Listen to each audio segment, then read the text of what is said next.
Bienvenue à Montauban.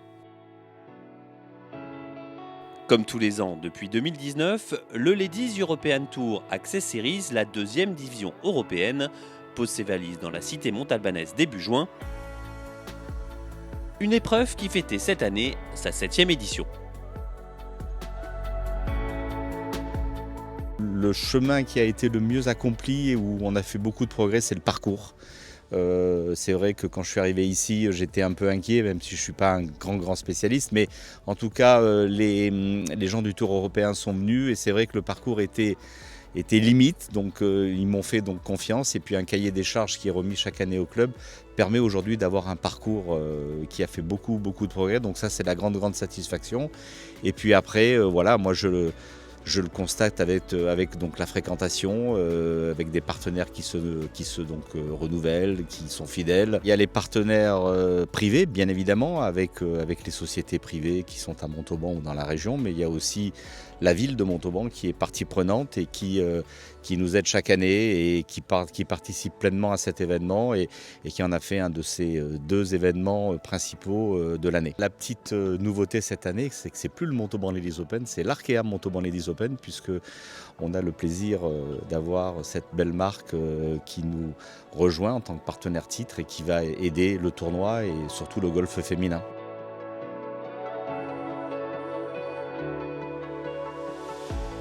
On cherche plutôt à avoir des partenariats à titre sur les événements que nous apprécions, et c'est le cas pour l'Arkea Montauban Ladies Open. C'est aussi le cas pour le golf féminin, que ce soit sur le LET ou sur le LETAS. Et je pense que le LETAS a besoin de partenaires qui ont un peu de moyens et qui ont la capacité de s'engager dans le golf. On a signé pour 3 ans, voilà, pour faire en sorte que c'est toujours reconductible, on verra dans 3 ans. Mais c'est aussi de construire un tournoi qui va continuer de progresser, qui va continuer de mieux accueillir les joueuses. Et dans un écrin qui s'améliore d'année en année, on peut le voir, le parcours s'est très fortement amélioré depuis sa création, et donc il y a encore des petites choses à faire, mais elles sont pas très importantes. Donc voilà, on est sur les bons rails, et comme je le dis, grâce à l'organisation, le golf et tous les bénévoles qui font en sorte que c'est une réussite. Et Montauban, c'est aussi un trophée mythique, symbolisé par Olympe de Gouges, figure emblématique de la région. Une coupe source de toutes les convoitises et déjà soulevée par quelques grands noms du circuit européen, comme Hélène Briem, lauréate en 2024. Alors les bons souvenirs, c'est de voir que certaines des lauréates sont en train de faire une belle carrière. On pense à Hélène Briem qui a déjà gagné 2 fois sur le LED, plusieurs fois sur l'ETAS, 2 fois sur le LED et qui joue maintenant également sur le circuit américain. Donc ça, c'est une satisfaction d'avoir son poster ici au Clubhouse. Et puis on a 2-3 autres joueuses qui sont elles aussi montées sur le LED. La danoise Kisgaard et puis aussi la néo-zélandaise Momoka Kobori qui sont maintenant des très bonnes joueurs du LED. Donc ça, c'est une satisfaction. Et puis et encore une fois, moi, quand je vois les joueuses arriver et puis quand je reçois des lettres de remerciement en nous disant que c'était super, elles ont eu un beau parcours, elles ont été bien accueillies. Le futur, c'est de pouvoir pérenniser le tournoi. Alors on sait aujourd'hui que l'économie est compliquée, qu'il est de plus en plus difficile d'aller chercher des partenaires, mais voilà, moi j'essaye d'augmenter chaque année le prize money, ce qui était le cas cette année. On est passé de 45 000 à 50 000 euros, toujours pour faire plaisir aux joueuses et essayer de leur donner des meilleures conditions. Et moi, je rêverais d'avoir un tournoi encore plus important au niveau du prize money, parce que mon but, c'est de pouvoir aider les joueuses au mieux, donc à mon petit niveau. Donc si d'ici 2-3 ans, on pouvait passer à 70 ou 80 000 euros de prize money, ce serait une belle satisfaction. Et puis de voir les gens heureux ici, et c'est une belle aventure, et je me sens de plus en plus montalbanais. Tournoi de la deuxième division européenne, le Montauban Ladies Open recevait pas moins de 108 joueuses, dont 18 françaises. Parmi elles, Lucie Malchiran, ancienne joueuse du Ladies European Tour. Alors là, cette semaine, j'ai de la chance parce que j'habite à Marseille, donc j'habite pas très loin. Je suis venue en voiture cette semaine et je dors à l'hôtel. Cette semaine, je suis toute seule, donc je suis pas très sociable, pas très funny fun. Mais en règle générale, j'essaye d'arriver 1 ou 2 jours avant le Pro-Am. Je suis arrivée hier, aujourd'hui je fais Marocco, demain Pro-Am et après le tournoi commence vendredi. Donc j'aime bien jouer minimum 2 fois 18 trous le parcours avant de commencer le tournoi. Là c'est encore le moment, vu qu'on n'est que mardi, où je fais plus de la technique encore un petit peu pour continuer à travailler ce que je travaille à la maison. Mais une fois que je suis sur le parcours, là, le parcours, je le connais déjà. Ça fait 2 ans que je joue le tournoi. Donc, j'essaye de confirmer mes lignes au drive, voir si les distances, elles n'ont pas changé, comment roule le fairway, comment roulent les greens. Tu as des bunkers, donc c'est pour ça qu'aujourd'hui, on va beaucoup chipper, putter, peut-être retaper quelques mises en jeu, histoire de voir s'il y a des zones que j'ai envie d'essayer, que je n'avais pas essayé les années précédentes. Donc, voilà, c'est surtout de la stratégie. Je trouve qu'il roule super bien cette année. Franchement, pour l'instant, les greens sont vraiment bons, c'est cool. Là, on va couper par-dessus les bunkers. T'as joué à gauche de l'arme?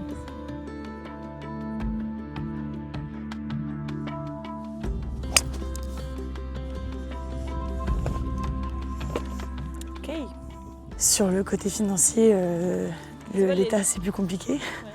Une saison, ça coûte, on va dire sur le LED, ça coûte 100 000 €. Et une saison sur le LETA, c'est plus 50, 60 000 € en fonction, avec le coaching et compagnie machin. Donc oui, c'est plus compliqué, parce que le LETA, si tu finis pas dans les 3 premières, il n'y a pas beaucoup d'argent, quoi. Donc c'est compliqué de rembourser la semaine et de vivre simplement. Mais bon, à la limite, cette semaine, vu que c'est un des tournois qui est le mieux organisé, Montauban, on a la chance de bénéficier de pas mal d'avantages qu'on n'a pas forcément tout le temps le reste de l'année. Mais la différence majeure, c'est surtout le prize money, la qualité des infrastructures. Au moins, ça nous motive à retourner sur le LED le plus vite possible. J'ai commencé ma saison là, sur les tournois en Afrique du Sud et à l'île Maurice avec le Sunshine et le LED, donc c'était génial. Et là, maintenant, je continue ma saison sur le LETAS et j'espère bien jouer pour retourner l'année prochaine sur le LED. Depuis 2019, le tournoi se dispute sur le parcours du golfe de l'Estan. Et les jours avant le tournoi, place aux reconnaissances du tracé. Explication, carnet de parcours à l'appui, avec Gala Dumez en plein rodage.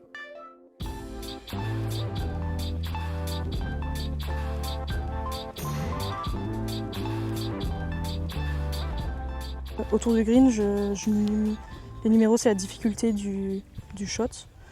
Donc pour savoir un peu de quel côté c'est mieux de rater. C'est la difficulté du shot pour un drapeau du côté du raté. Donc si le drapeau est là, j'ai mis un 1, c'est un shot très facile. Là, j'ai mis un 3, donc depuis le bunker, pour un drapeau qui est par là, c'est assez compliqué. Vu que là, le green il est tout en descente, tous les ratés à droite, ils sont un petit peu plus compliqués aussi, ça va être plus dur à arrêter.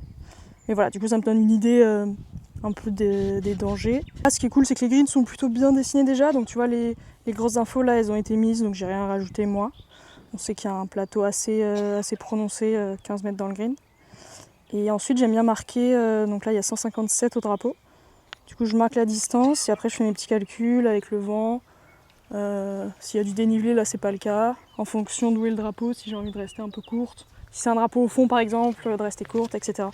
T'as pris 157, c'est ça, au drapeau? 157 vent contre, ouais. Donc là, je pense qu'il n'y a pas plus que 5 mètres de vent. Donc ça fait 162. Donc là, ça va être un plein coup de fer 5. Si le vent se lève un peu, ce serait plutôt un petit fer 4. Donc on va voir ce que sera le vent au moment de jouer.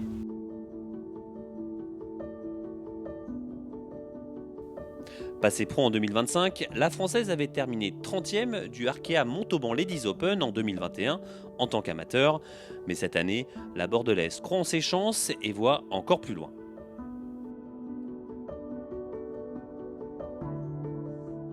Je sais que j'ai les compétences pour performer sur les Access, mais maintenant c'est à moi vraiment de tout assembler, tout mettre, tout bien aligner pour le faire, quoi. Donc c'est ça, essayer toutes les semaines un peu de... C'est un peu comme un petit puzzle, tu vois, j'ai l'impression d'avoir toutes les pièces et c'est à moi de les assembler bien comme il faut. Donc c'est le but de toutes les semaines qui arrivent. Après les semaines où je me sens vraiment bien, essayer de les utiliser pour vraiment faire une bonne performance. C'est tellement dur d'anticiper. Je demande des invitations sur le net aussi, donc si j'arrive à avoir des invitations, ça va changer des choses aussi. Si j'ai pas d'invitation, je vais me donner à fond ici sur le Let Access et essayer de faire du mieux possible.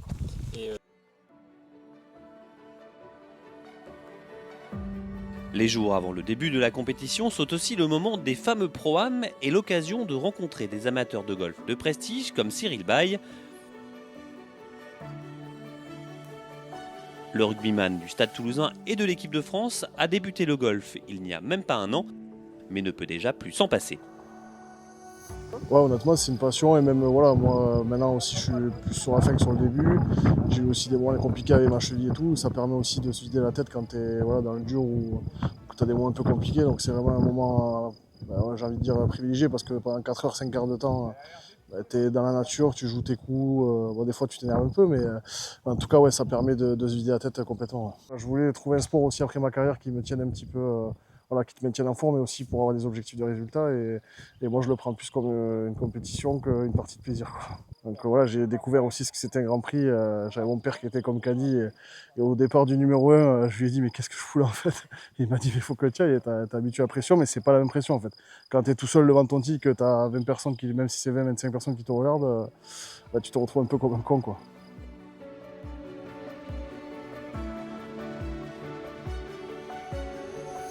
C'est beaucoup de concentration aussi. Quand on est sur le terrain, on est obligé de rester concentré, de rester lucide. Et au golf, c'est aussi pareil parce que tu peux enchaîner un bon coup et derrière t'effondrer. Au rugby, c'est pareil. Tu peux enchaîner une bonne mêlée, un bon plaquage et derrière louper un plaquage ou te faire défoncer en mêlée. Donc il y a quand même pas mal de similitudes et je m'y retrouve aussi dans le golf. Et je trouve que il y a beaucoup de similitudes avec le rugby, quoi. Moi, ça me permet vraiment de couper aussi, de rencontrer aussi d'autres personnes, de pouvoir passer des bons moments.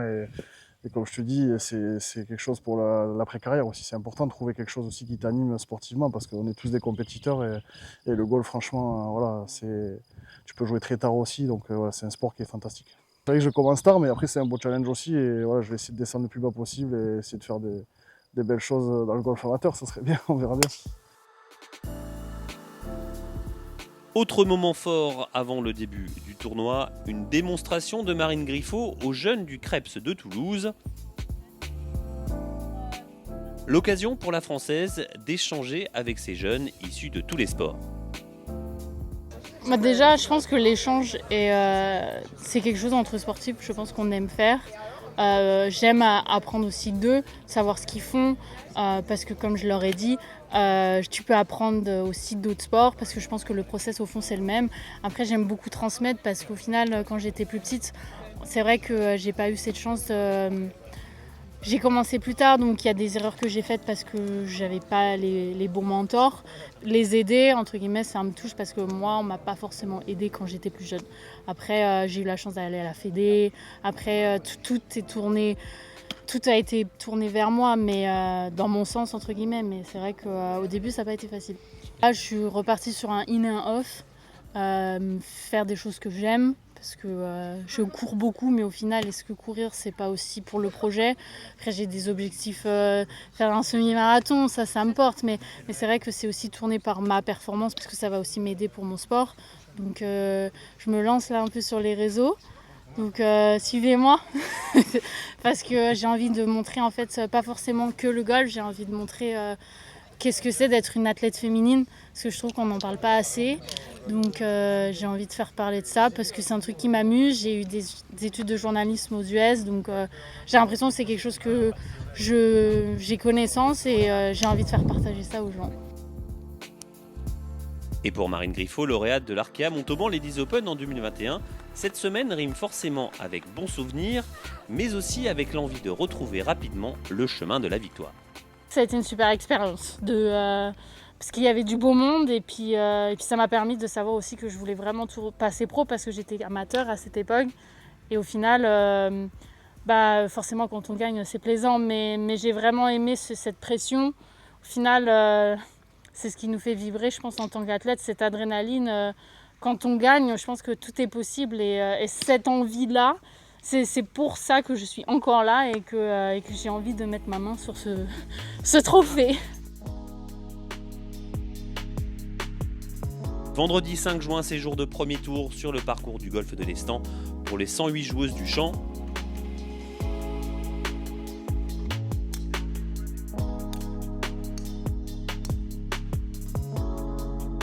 Côté française, Louise Depatte réalise la belle opération de la matinée. Encore amateur, la joueuse du golfe de la Frelonnière signe un premier tour en 69-3 et se classe 3e.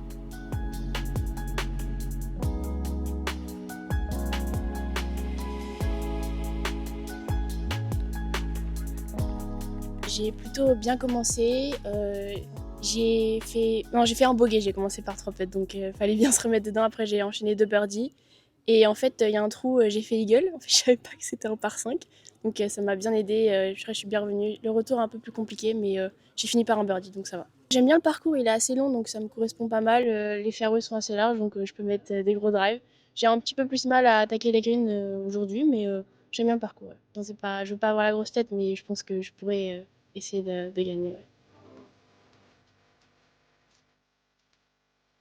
On trouve également 2 autres Françaises. Victorieuse en 2021, Marine Griffot démarre parfaitement son tournoi.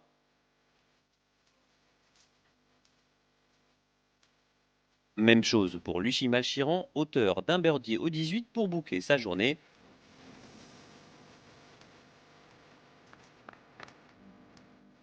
Un temps aux avant-postes, Ashley Shaw a craqué sur le finish du golfe de l'Estan. Bogey 17, double 18. Et la Canadienne est également 3e à 2 coups de la tête. I definitely think I started to think about my score, which happens, and I think Je pense que j'ai commencé à penser à mon score quand je suis passé devant le grand leaderboard en allant au 17. Du coup, j'ai vu que j'étais en tête. Le 17 est un trou où de toute façon je ne me sens pas très à l'aise. Je ne vois pas très bien la ligne à jouer au départ. Après avoir fait un bogey, j'ai peut-être été un peu perturbé et j'ai tellement voulu faire un birdie au 18 que j'ai un peu forcé. J'aurais dû rester plus patiente.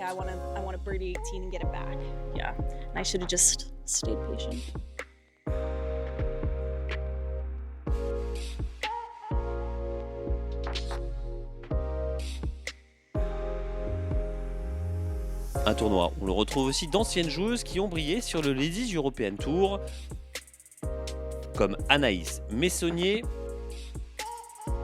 Après avoir tenté les cartes de la 2e division américaine l'an passé, la Française était à la recherche de confiance à Montauban. Elle a commencé en Afrique du Sud. Bon, c'était pas le LETAS, c'était le Sunshine Tour, où j'ai mis beaucoup de travail en place, notamment dans le swing. Revenir sur des bases solides ou retrouver mon swing. Le jeu a été, on va dire, moyen, mais avec beaucoup de bonnes choses, surtout sur le long jeu. J'ai changé de putter depuis, donc je pense que le putter va bien marcher, mais il lui faut encore un peu de temps. Je vais focaliser, je pense, sur le LETAS en faisant un stop plutôt en août pour aller justement jouer les cartes en fait de l'Epson Tour et du LPGA, en visant surtout l'Epson Tour cette année. C'est plus qu'un objectif, c'est un rêve on va dire, donc ouais, c'est le goal quoi. C'est vraiment l'objectif futur, c'est monter sur l'Epson, ensuite gravir les échelons et commencer à monter sur le LPGA. Mais avant ça, bon, il y a encore quand même pas mal de boulot, mais je vais y arriver.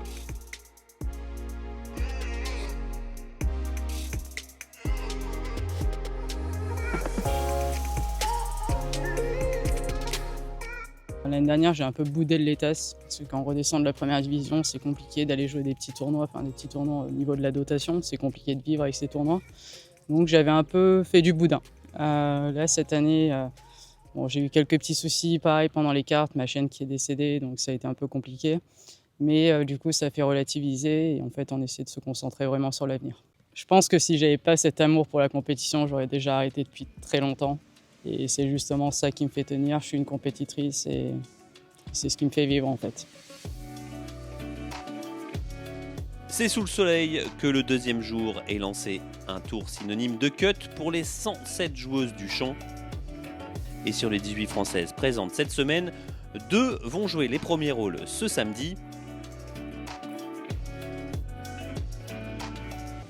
À l'aise sur le parcours du golfe de l'Estan et fort de son succès en 2021, Marine Griffot rend une 2e carte de 69-3 et se retrouve en tête après 2 tours.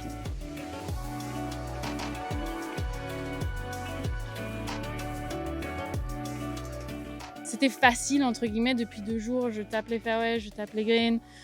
Si j'ai l'occasion de mettre le putt, je le mets. Et puis si je le mets pas, je vais au prochain trou. Je continue à faire mes parts. Je pense que j'ai un bon process. Ma routine est solide. Donc je pense que c'est ce qui me permet d'avoir un bon score au final à la fin de la journée. Après, j'ai eu beaucoup d'occasions que je ne mets pas. Donc je me dis que j'ai encore de la marge pour demain. Moi, j'ai rien à perdre. C'est ce qui s'était passé. Hein. Après, est-ce que je vais y arriver ou pas? Mais en tout cas, déjà, j'ai bossé hier, j'ai bien bossé aujourd'hui. Et demain, ça sera est-ce que je gagne? Est-ce que je gagne pas? Au moins, je serai dans de bonnes circonstances pour bosser et m'améliorer. Parce que si je gagne, au final, c'est que ça marche. Et puis, si je gagne pas ou qu'il se passe ce qui se passe, au moins, je sais, j'aurai de quoi travailler. Une place que Marine Griffot partage avec Lucie Malchiron qui s'offre également une carte de 69, -3.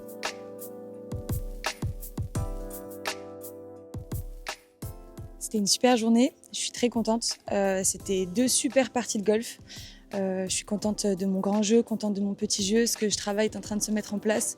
Donc je suis vraiment contente. Forcément, de connaître le parcours, connaître les obstacles, ça m'avantage forcément un peu. Et c'est un parcours que j'aime bien, que j'ai toujours bien aimé, parce qu'il faut être offensif et c'est ce que j'aime bien. Donc je suis très contente d'être à Montauban cette semaine. Et puis le parcours est dans de bonnes conditions, donc on se régale. Moi j'adore jouer en dernière partie, le dernier tour, c'est c'est pour ça que je joue au golf, hein, donc je suis super contente. Je suis un peu deg d'avoir raté ce putt au 18 là, parce que j'aurais bien aimé être seule en tête, mais c'est pas grave. Demain, je ferai le job, je ferai ce que j'ai à faire.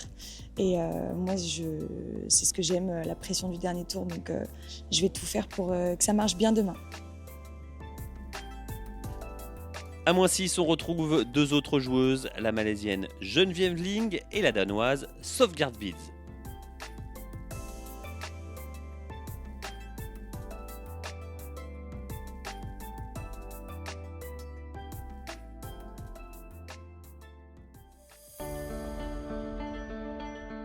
Dimanche 7 juin, c'est jour de dernier tour à l'Arkea Montauban Ladies Open.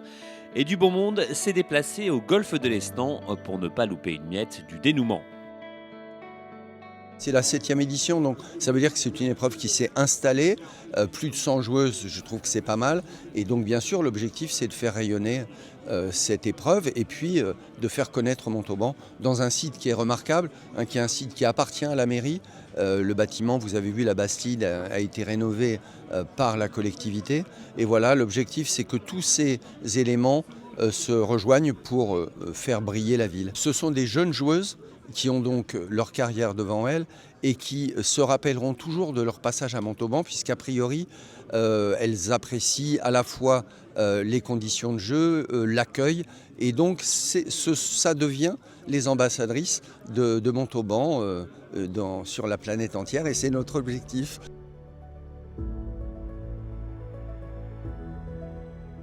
La tension monte dans les dernières parties avec 2 Françaises dans la course à la victoire, Lucie Malchiron et Marine Griffot, lauréate en 2021.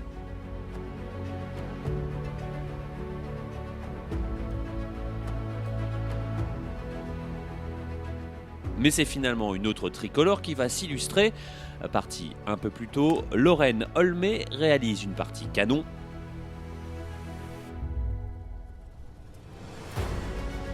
Avec 5 birdies de suite entre le 5 et le 9 pour seulement un bogey au 12, la Française rend une carte de -4. À -6 total, Olmé est en tête au clubhouse et l'attente commence.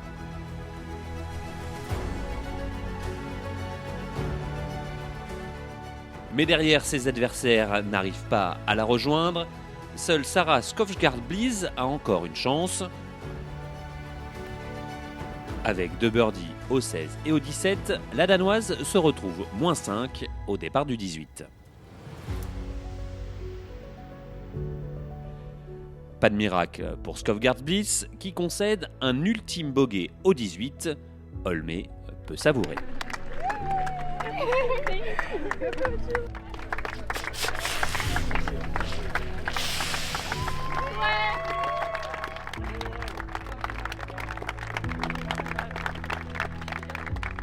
très heureuse de gagner ce tournoi à la maison en plus. Très heureuse de mon jeu, de l'équipe qu'on a fait avec papa, maman cette semaine. Ils m'accompagnent depuis si longtemps et puis vraiment juste parce que je leur dis que j'aime ça. Donc le fait de pouvoir gagner cette semaine, le fait qu'il y ait le drapeau français qui descende du ciel littéralement, j'ai vraiment eu ma larme à l'œil parce que c'était très émouvant et non, très fière, très heureuse, très contente. Et puis c'est une victoire d'équipe, mes coachs, mes sponsors, ma famille, mes amis. Venir ici à Montauban, d'avoir l'impression d'être à la maison et de partir avec la victoire, c'est très sweet, on va dire, comme disent les Anglais.